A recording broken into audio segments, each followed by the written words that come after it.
She walked in late Sunday evening, dragging her suitcase across the floor, wearing that worn-out but oddly pleased smile people bring home after a trip they enjoyed. "Denver?" I asked from the kitchen, where I was standing over the stove, reheating leftover pasta for dinner.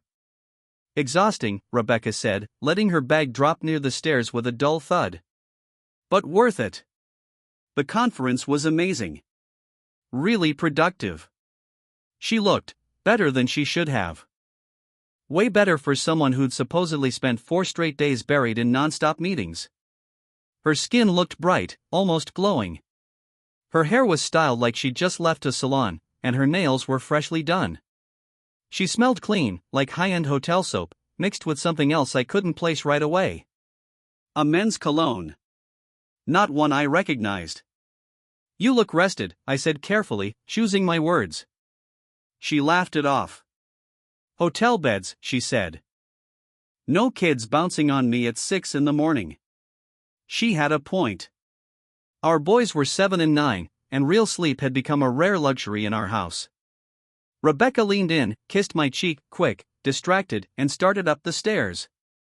"I'm gonna shower and crash," she said. "Wake me if the boys need anything." I stood there and watched her go, that uncomfortable feeling settling into my stomach, heavy and cold, like a stone I couldn't shake. 3 days later, Wednesday afternoon, there was a knock at the front door. When I opened it, a woman I didn't recognize stood on the porch. She looked to be in her mid-30s, blonde hair pulled back, eyes red and swollen like she'd been crying for hours. "Are you Daniel?" she asked, her voice trembling. "Yeah," I said cautiously. "Can I help you?" She lifted a manila envelope with shaking hands. "I'm Natalie," she said. "My husband is Mark Donovan. He works with your wife." My stomach dropped instantly. "I think we need to talk," she continued. "Because 4 days ago, when you thought your wife was in Denver." She opened the envelope and pulled out a stack of hotel receipts. "She was actually in Scottsdale," Natalie said, her voice barely holding together. "With my husband. In the same room." The ground felt like it tilted beneath me. She handed me the first receipt.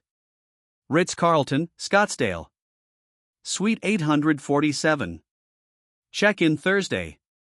Check-out Sunday. 2 names listed on the reservation. Mark Donovan. And Rebecca Collins. Not Rebecca Parker." She'd used her maiden name.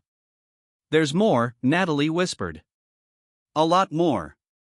If you want to know what else was inside that envelope and what I did when Rebecca walked through the door later that night, hit subscribe. Because this story doesn't end with tears. It ends with a decision that changed everything. My name is Daniel Parker. I'm 38 years old, and I live in a suburb outside Phoenix called Gilbert. I teach high school history. I coach JV basketball. I drive a 2015 Subaru Outback with goldfish cracker crumbs permanently ground into the back seat. My wife, Rebecca, is a senior account manager at a tech marketing firm downtown. She earns about twice what I do, and that's never bothered me. I'm the one who handles morning drop-offs. I'm the one packing lunches, slipping little notes inside. I know which kid hates crust and which one doesn't mind it. Rebecca travels a lot for work conferences, client meetings, team retreats. At least, that's what I thought. We've been married 11 years. We have 2 boys, Oliver, 9, and Lucas, 7. On the surface, we looked like the family people envy. A nice house. Stable jobs. Kids in sports. Dinner together most nights. But somewhere along the way, the picture started to crack. I just didn't notice it until a stranger stood on my doorstep holding proof. Let me rewind 6 months. That's when the trips started happening more often. Denver for a product launch. Austin for a leadership summit. San Diego for a client pitch. Each trip lasted 3 or 4 days. Every single time. She'd come home worn out, but energized in a way I couldn't quite explain. She talked about the sessions she attended, the people she met, the restaurants she tried. Everything sounded legitimate. Still, there were little things. Small details I noticed but told myself not to overthink. Lingerie I'd never seen before tucked into her suitcase, expensive stuff, still sealed in the packaging. A restaurant receipt from a city she claimed she'd never visited. One night I called her hotel room around 10. She'd said she was turning in early. The front desk told me no one was registered under her name. Must be a mix-up, she said later. Probably booked under the company account. I accepted it. Because I wanted to. Because the alternative was too hard to face. Mark Donovan wasn't a stranger to me, at least not by name. Rebecca mentioned him from time to time. Mark closed a major deal. Mark is heading the new campaign. Mark just got promoted to VP. He was a co-worker. A peer. Maybe even a friend. I'd never met him. Never felt the need to ask questions. I trusted my wife. That trust shattered the moment Natalie stood in my living room, hands shaking, clutching that envelope. How did you find out? I asked as I let her sit down. She perched on the edge of the couch, gripping the envelope like it was the only thing holding her upright. Mark has been off for months, she said. Distant.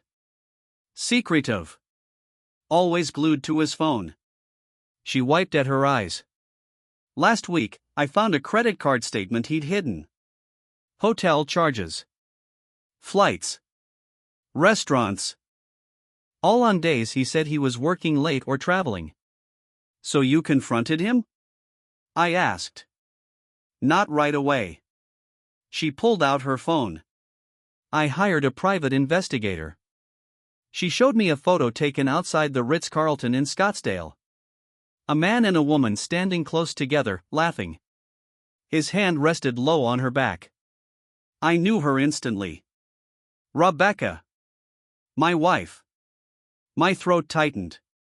There's more, Natalie said softly.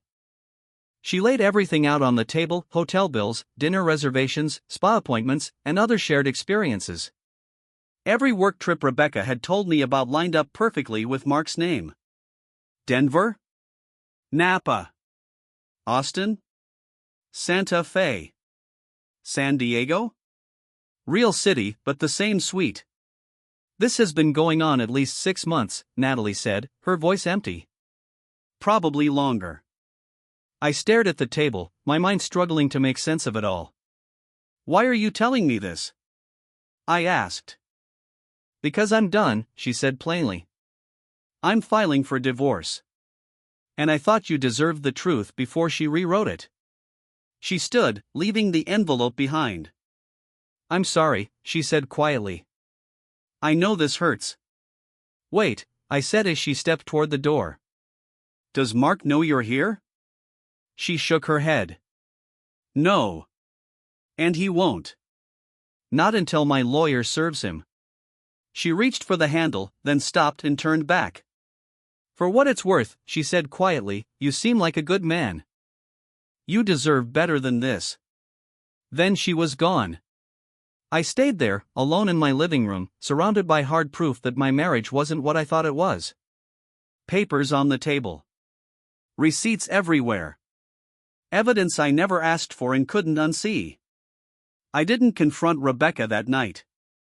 I couldn't. The boys were home. It was a school night. Life didn't pause just because mine was falling apart. So I did what I always did. I cooked dinner. Helped with homework. Read bedtime stories. Tucked them in like everything was normal. After they were asleep, I sat in the dark living room, staring at the envelope on the coffee table, trying to figure out what the hell I was supposed to do next.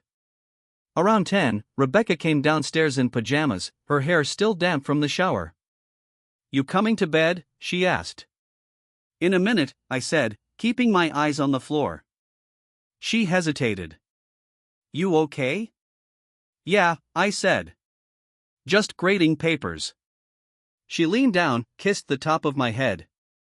Don't stay up too late. Then she went back upstairs. I listened to her footsteps fade and wondered how long she'd been lying to me without missing a beat. The next morning, I called in sick. I dropped the boys off at school, then drove across town to a coffee shop where I knew no one would recognize me.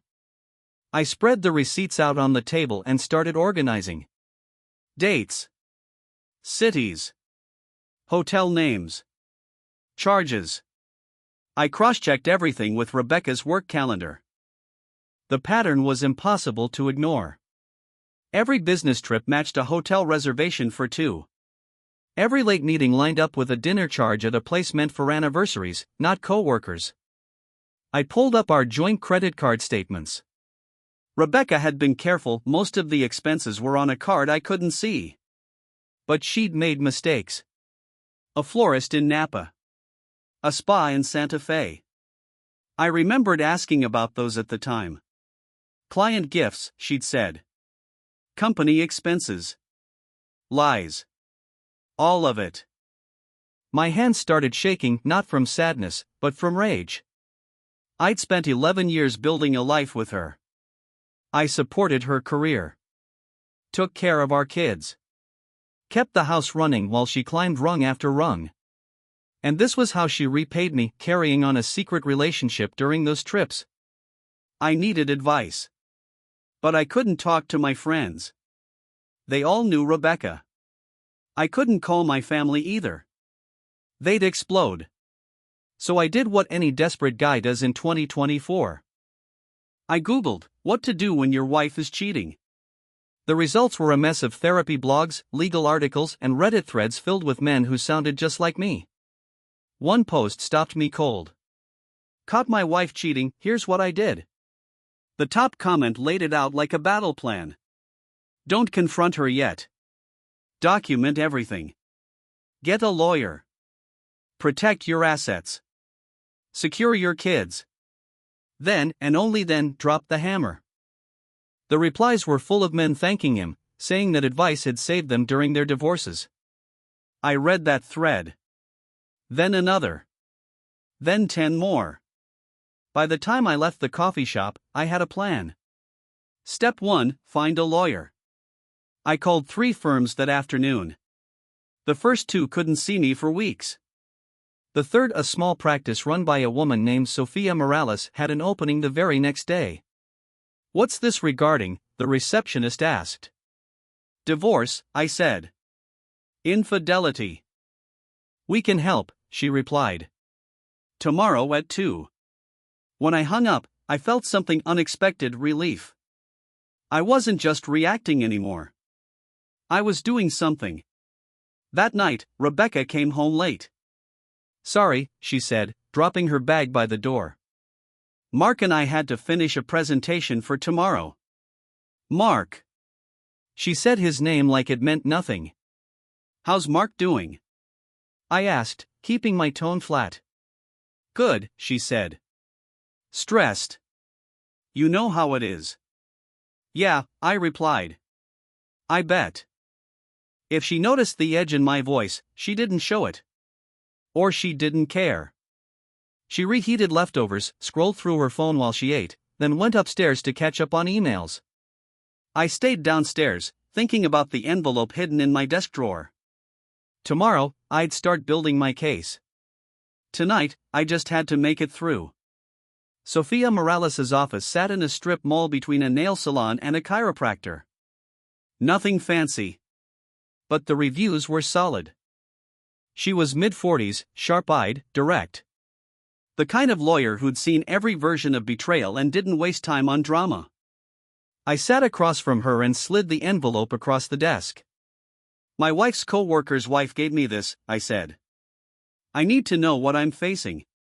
She flipped through the receipts without any visible reaction. How long have you been married? 11 years. Kids? 2. 7 and 9. Joint assets? House. Cars. Savings. She earns more, but everything's shared. Sophia nodded as she wrote. Arizona is a community property state. Anything acquired during the marriage gets split 50-50. Even if she cheated? Even then, she said. Infidelity doesn't affect asset division. But it can affect custody and spousal support. She looked up. Do you want custody of your kids? Yes. Then we play this smart. Don't confront her yet. Don't let her know what you know. What should I be doing? Bank statements. Credit cards. Travel records. Texts, if you can get them. The more documentation we have, the stronger your position. She leaned back slightly. Cheating spouses get careless. They think they're untouchable. We're going to let her make mistakes. Over the next 2 weeks, I turned into a detective inside my own house. I searched Rebecca's laptop while she was at work. Found old emails. Recovered texts she thought were gone. I pulled phone records, hundreds of calls and messages to Mark's number. Late nights.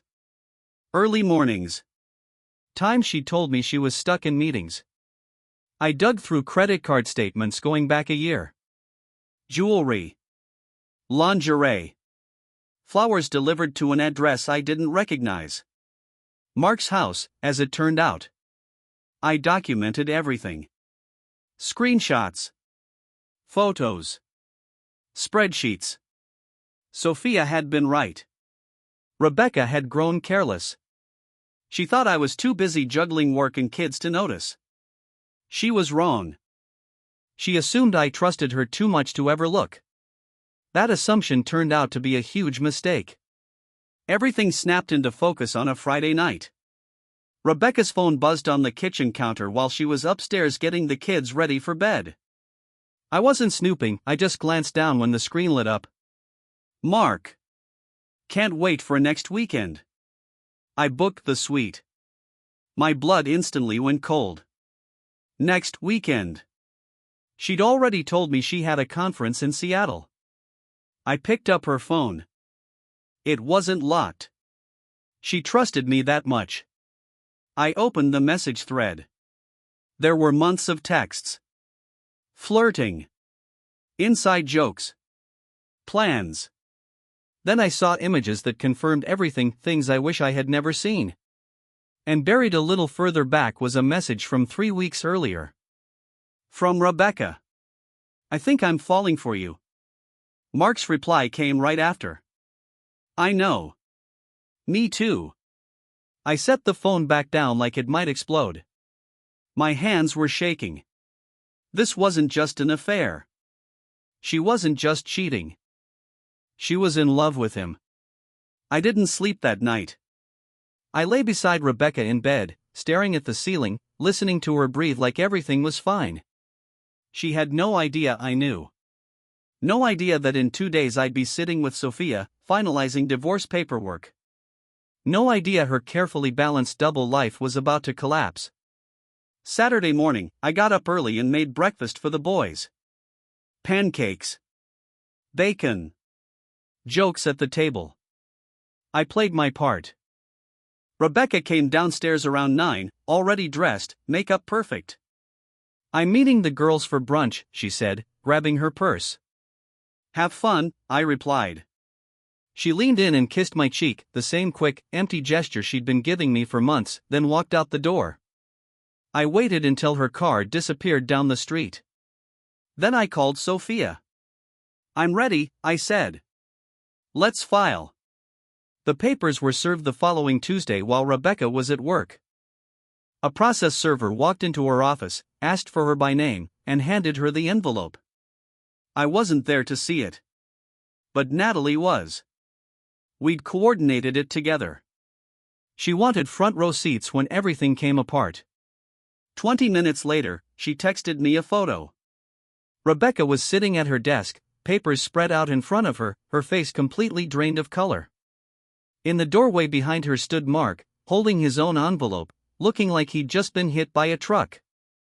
Natalie had filed the same day. Perfect timing. Rebecca came home that night like a storm breaking. She slammed the door so hard the walls shook. Threw her bag across the room. What the hell is this? She screamed, waving the papers in her hand. I was sitting calmly on the couch. I'd spent 2 weeks preparing for this moment. It's a divorce petition, I said evenly. I can see that, she yelled. Why didn't you talk to me first? Why didn't you talk to me before you crossed that line with Mark? I asked. She froze. The color drained from her face. I don't know what you're. Don't, I cut her off. I have everything. The receipts. The texts. The photos. I pulled out my phone and held up the screenshot. I think I'm falling for you. She stared at the screen. Then at me. I'm done, Rebecca, I said quietly. I'm done being lied to. I'm done being the idiot who believed you every time you said it was just work. It's not what you think. It's exactly what I think. I stood up. You've been cheating on me for at least 6 months. You used our money to fund it. You lied to me. You lied to our kids. You lied to everyone. Her eyes filled with tears. I never meant for this to happen. But it did, I said. And now you deal with the fallout. She tried every approach. First came denial. It was a mistake. It didn't mean anything. Then blame. You were never around. You only cared about the kids. Then bargaining. We can fix this. Therapy. Counseling. Whatever you want. I didn't budge. I want a divorce, I said. Primary custody of the boys. And I want you out of this house by the end of the week. You can't kick me out, she snapped. This is my house too. Actually, I can. Arizona law allows temporary orders. My lawyer already filed them. Her face twisted in disbelief. You've been planning this. Yeah, I said. While you were planning your next trip with Mark. The weeks that followed were brutal. Rebecca hired her own attorney, an aggressive guy named Thomas who came out swinging. My client is entitled to half of everything, he said. The house. Savings. Retirement. Sophia didn't even blink. Your client committed adultery and used marital funds to finance it. We have proof. Arizona may be no fault, but fraud is still fraud. Thomas backed off. Not much, but enough. We went to mediation. It was miserable. Rebecca cried. She apologized. She begged me to reconsider. But when it came time to negotiate, she wanted everything, the house, the cars, full custody. She's delusional, Sophia muttered during a break. Can we win? I asked. Yes, she said. But it's going to get ugly. And it did. Rebecca's legal team tried to paint me as a controlling husband who'd driven her into Mark's arms. They argued I'd invaded her privacy by accessing her phone and laptop. Invasion of privacy, Thomas claimed. Marital property, Sophia shot back. Jointly paid devices. He had every right. They tried calling me an unfit parent because I worked full-time. Sophia brought in statements from teachers, coaches, neighbors. Same story every time. I was the one who showed up. I was the one raising the kids. They argued Rebecca deserved the house because she earned more. Sophia laid out the receipts, tens of thousands spent on the affair. Piece by piece, their case fell apart. The final hearing took place in October. The judge, a stern woman in her 60s, listened patiently to both sides. Then she ruled. I am granting Mr. Parker primary physical custody of the minor children. Mrs. Parker will have supervised visitation until she completes a parenting course. Rebecca gasped. The marital home will be sold. Proceeds will be split evenly after Mr. Parker is reimbursed for misappropriated funds. Thomas tried to object. The judge shut him down. I've reviewed the evidence. Mrs. Parker used marital assets to finance an extramarital relationship. That constitutes fraud. She looked directly at Rebecca. You're fortunate he isn't seeking additional damages. The gavel struck. It was over. Rebecca moved out 2 weeks later. She rented a condo downtown, close to her office, and, from what I heard through Natalie, close to Mark too. Though that part didn't last. Their relationship didn't survive the fallout. Turns out affairs lose their appeal once they're dragged into the light. The boys adjusted as best they could. It wasn't easy, but kids are tougher than we give them credit for. One afternoon, Oliver asked me, "Why doesn't Mom live with us anymore?" I kept my answer simple. "Sometimes adults make mistakes," I said. "But your mom and I both love you very much." That seemed to be enough for him. 6 months later, I was sitting in my kitchen in a smaller house I'd bought after selling the old one, when my phone buzzed. It was a text from Natalie. "Coffee sometime? I think we've earned it." I smiled and typed back. "Yeah. We have. We met the following Saturday. We talked about our kids, our jobs, and how strange it feels to start over in your late 30s.